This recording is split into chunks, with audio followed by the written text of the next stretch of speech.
Good evening, I'm Bo Williams, and welcome to the 7. Let's get a look at the big 7 stories right now. And topping the list for us tonight, another hurdle added for UT students facing a hard time finding housing.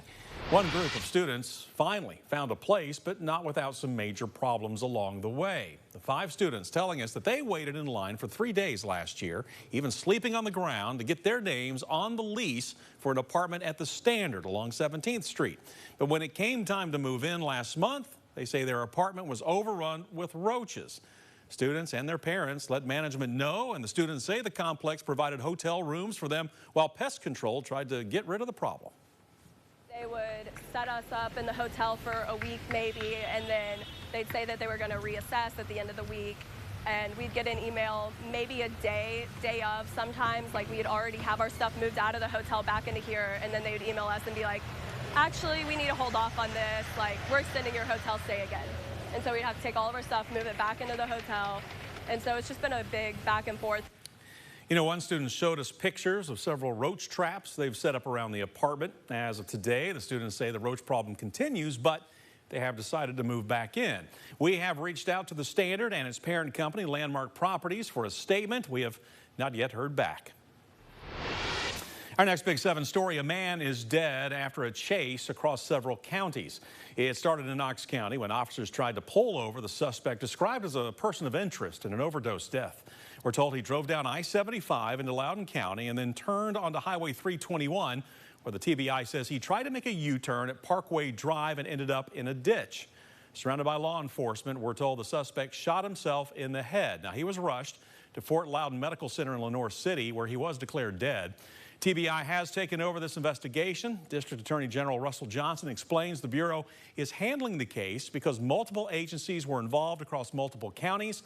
Also, Johnson says the suspect was technically in custody at the time of the apparent suicide, so it is up to TBI now to investigate.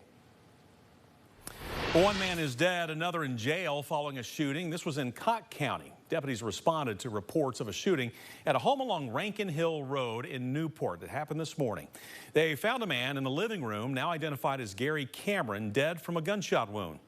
Witnesses tell authorities that Cameron's son, Garrett Cameron, was yelling at him, pointing a gun and demanding the keys to a vehicle. That's when the younger Cameron reportedly shot his father, took the keys, and drove off. Cameron was later taken into custody without incident. He is now facing several charges, including first-degree murder, aggravated assault, theft, and reckless endangerment. He is being held on a $2 million bond and is expected in court on September 22nd. Next on our list for you, a big drug bust. This was in Oak Ridge, and, well, take a look behind me here. You can see from this picture what officers found. It's more than 68 pounds of marijuana, plus mushrooms, a gun, and a, quote, large amount of cash. Police are crediting this find thanks to the help from K-9 officer Khaos. Oak Ridge Police telling us that they have charged 40-year-old Jason Smith with manufacturing, delivery of sale of Schedule 1 and Schedule 4 narcotics and possession of a firearm. Khaos conducted air sniffs, we're told, when Smith's car was pulled over on South Illinois Avenue, leading officers to find contraband in his back seat. We're told this is the largest drug bust in 5-year-old Khaos's career.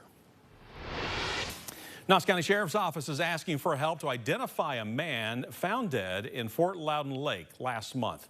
Back on August 30th, the Sheriff's Office got a call about a body floating in the water near some residential docks. Well, deputies were sent to Carroll Lane. That's when they discovered the male body. It was sent to the Knox County Forensic Center for an autopsy. Now, a week later, officials struggling to identify the man were told he is white, possibly middle-aged, maybe a little older, has no tattoos or other identifying marks. He was wearing shorts and a T-shirt and had an electronic gaming device in his pocket. If you think you know who this man was or have some information that can help out detectives tonight, you are asked to please call 865-215-2243. And as always, you can remain anonymous. Our next Big 7 story, fallout from yesterday's standoff in Oak Ridge.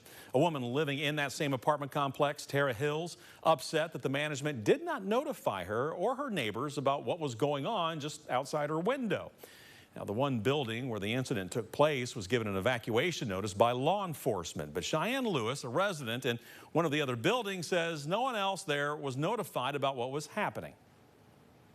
it was obviously a serious situation. It could have escalated, and it's something that the people that could have potentially been affected and could have potentially played a role in this and been names on a victim sheet, essentially, were not made aware of what was going on in the complex. Lewis says she reached out to the complex about her concerns and has not heard back. We also reached out to Tara Hills about the incident and have not received any type of statement so far. Now, by the way, the encounter ended with Glenn Duncan arrested and charged with aggravated domestic assault and possession of prohibited weapons. And we wrap up our Big 7 with a warning for anglers. It comes from the Tennessee Department of Environment and Conservation, warning people in 2 East Tennessee counties about potential dangers of eating certain fish from their waterways. TDEC announcing a precautionary advisory saying you should not eat black bass in Monroe and Blount counties. TDEC and TWRA say they found traces of mercury from fish connected to the Chilhowie Reservoir. They say pregnant women, nursing mothers, and children are considered high risk. TDEC will post warning signs at primary public access points to reinforce this announcement.